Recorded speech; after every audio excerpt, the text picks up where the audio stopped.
नमस्कार दोस्तों। कई दिन के बाद आपके सामने आने का मौका आज मिला। कई दिनों से टेलीग्राम और दूसरे प्लेटफार्मों पर जो चर्चाएं चल रही है उसमें बहुत से एजेंडे चल रहे हैं, बहुत से प्रोपेगेंडे भी चल रहे हैं। उन्हीं में आज एक का नंबर लेते हैं। कोशिश करेंगे कि जितने भी ये कार्यक्रम चल रहे हैं, एजेंडे चल रहे हैं, इनको चलाने वाले कभी आमने सामने आकर एक लाइव डिबेट करें ताकि मामला निचुड़ के सामने आए। और सबसे बड़ी बात यह कि ये पता चले कि किसका बौद्धिक स्तर कितना है, कौन अपनी बुद्धि से कितना ज्ञान देता है और किताबों से पढ़ी हुई जानकारियों के आधार पर खुद कितने अज्ञान के गहरे गर्त में हैं, समाधान देते हैं या केवल समाधान के नाम पर समस्या गिनवाते हैं। कुछ लोगों को मैं शेयर कर रहा हूं, इस वीडियो को आप आगे बढ़ाइए, कुछ लोगों को आप शेयर करिए।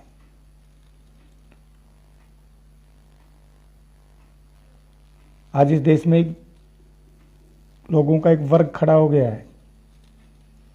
कुछ लोग जवाहरलाल नेहरू को अच्छा बता रहे हैं, कुछ लोग महात्मा गांधी को अच्छा बता रहे हैं, कुछ लोग भीमराव अंबेडकर को अच्छा बता रहे हैं,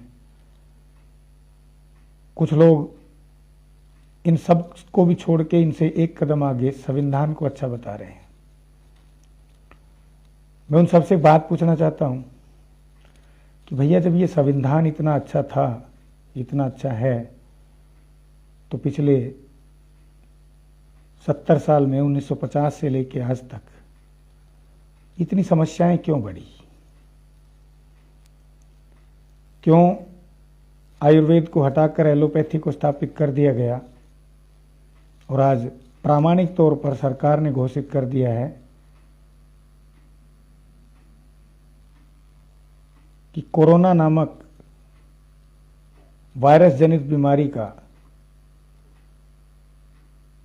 सिवाय वैक्सीन के उसके पास कोई उपचार नहीं है। आपके शरीर में इतनी रोग प्रतिरोधक क्षमता भी नहीं बची है कि आप बिना वैक्सीन के अपने शरीर को सुरक्षित रख सकें। यह संविधान के द्वारा स्थापित एक कार्य था जिसे चिकित्सा क्षेत्र कहा जाता था। दूसरा, आपने कृषि देखा होगा। एक तरफ किसान लुटा पिटा बैठा है, आंदोलन कर रहा है, और दूसरी तरफ वो पूंजीपतियों पर इतना निर्भर हो गया कि यदि डीजल नहीं मिला तो खेती नहीं होगी, यदि बिजली नहीं मिली तो खेती नहीं होगी। और आज आप देख रहे हैं कि डीएपी के लिए, डाई अमोनियम फास्फेट के लिए यहाँ लूट मार तक हो रही है। आज किसान को लुटेरा बना दिया गया है। तीसरा नंबर आता है शिक्षा। इसी संविधान के जरिए और इन्हीं महानुभावों के नाम लिए जाते हैं, ज्योतिबा फुले, लाला वो क्या कहते हैं, राजा राम मोहन राय, डॉक्टर भीमराव अंबेडकर। इन सब ने शिक्षा के अधिकार दिलाए। आज उस शिक्षा का आलम यह है कि कल मेरे गृह जिले में हरियाणा पुलिस की भर्ती थी। 1000 लोगों की भर्ती होती है और 20 लाख फार्म भरे जाते हैं। इस शिक्षा ने इतनी बेरोजगारी पैदा कर दी कि आज हर आदमी बेरोजगारी की लाइन में खड़ा है। इसी उत्तम शिक्षा ने आज परिवार की ये हालत कर दी कि संस्कार विहीन समाज दिन ब दिन गर्त में जा रहा है। और उसके बावजूद भी इसी संविधान के अनुसार चलाई गई इन्हीं शिक्षाओं को रखने का पूरा प्रोग्राम किया जा रहा है। 70 साल में दुनिया भर के मंदिर बने, दुनिया भर के बाबा बने,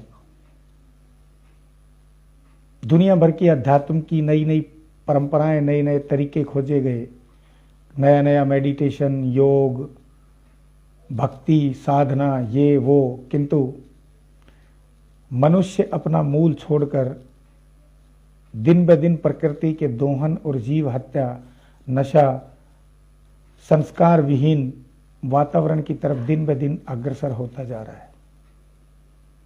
हालत ये हो गई है कि पुत्र पिता का आज्ञाकारी नहीं है, पत्नी पति की आज्ञाकारी नहीं है, और सरकार समाज की आज्ञाकारी नहीं है, व्यक्ति समाज का आज्ञाकारी नहीं है।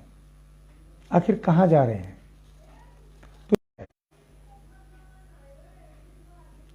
यदि सब कुछ इतना अच्छा है, संविधान इतना अच्छा है, तो फिर ये क्यों किया जा रहा है? अभी संविधान को सबसे अच्छा बताने वाले दलों में प्रमुख रूप से एक दल है वामसेफ। मैं कोशिश करूंगा कि जब भी 1-2 दिन में समय मिलता रहेगा तो हर उस दल, हर उस आध्यात्मिक संगठन, धार्मिक संगठन, सरकारी संगठन, उन सबके विचारों पर पूरी तरह से एक प्रकाश डालने का प्रयास मैं करूंगा। कुछ सवाल छोड़ूंगा ताकि उन सवालों के जवाब ये लोग ढूंढ सकें। तो आज का जो टॉपिक है, और उस टॉपिक के लिए जो संगठन है वो वामसेफ है। अब वामसेफ वाले कहते हैं डॉक्टर भीमराव अंबेडकर ने दलितों को शिक्षा का अधिकार दिलाया, पंडित उन्हें लूट रहे थे। उनकी एक और भी बात कही जाती है कि आर्य बाहर से आए थे, यहां के दलितों को उन्होंने मारा, वो गाय का मांस भी खाते थे, वगैरह वगैरह। बहुत सी बातें हैं जो याद आती जाएगी। उन सब पे मैं सवाल पूछूंगा ताकि उनके जवाब अगर हो सके तो वो दे दे, क्योंकि सामने आने पर तो ये लोग जवाब देते नहीं, सिर्फ किताबों की कहानियां सुनाते हैं और निकल लेते हैं। अगर आपको भी लगे कि ये सवाल जायज़ हैं, जो सच को ढूंढने का काम करते हैं, तो या तो आप उनका जवाब ढूंढिए या इन लोगों से कहिए कि वो उनके जवाब जरूर दें। डॉक्टर भीमराव अंबेडकर ने शिक्षा का अधिकार दिलाया, दिया नहीं, दिलाया। किससे दिलाया? अधिकार दिया किसने? अंग्रेजों ने। आप सोचकर देखिए और इनसे पूछिए कि अंग्रेज इस देश का भला करने के लिए आए थे या अंग्रेज इस देश को लूटने के लिए आए थे? जब वो इस देश का यदि भला करने के लिए आए थे तो फिर जिन क्रांतिकारियों की हम जय जयकार करते हैं, भगत सिंह, चंद्रशेखर आजाद, नेताजी सुभाष चंद्र बोस, और इनके साथ साथ जिन 7,32,000 क्रांतिकारियों की बलिदान को हम कोटि कोटि नमन करते हैं, उनके प्रति हम कृतज्ञ हैं, तो उन्होंने ऐसे भला करने वाले अंग्रेजों को यहां से भगाया क्यों, या भगाने की प्रयास क्यों किया जब वो यहां भलाई करने आए थे? और यदि जिन लोगों ने अपना जीवन बलिदान दे दिया केवल इसलिए कि अंग्रेज यहां से भाग जाएं, तो यदि ये सब सच्चे थे तो फिर इस बात पर फिर एक बार सोचना पड़ेगा कि डॉक्टर भीमराव अंबेडकर ने जिस शिक्षा के अधिकार को अंग्रेजों के द्वारा दिलाने का कार्य किया, वो शिक्षा हमें क्या बनाने के लिए दी होगी, जिसका परिणाम अब सामने है। और सबसे बड़ा सवाल जो मन में है, जिसका जवाब ये एक भी लोग नहीं देते, डॉक्टर भीमराव अंबेडकर स्वयं क्या काम करते थे? यदि उस काम के बदले उन्हें सरकार से वेतन मिलता था, तो फिर वेतन भोगी व्यक्ति सरकार के द्वारा बताए गए, मालिक के द्वारा बताई गई बातों को समाज में बताने का काम करता है या समाज की आवश्यकताओं को सरकार के सामने रखने का काम करता है? एक बार इस चीज पर ये जितने भी वामसेफ वाले भाई हैं, ये जरूर एक बार विचार करें ताकि ये तय किया जा सके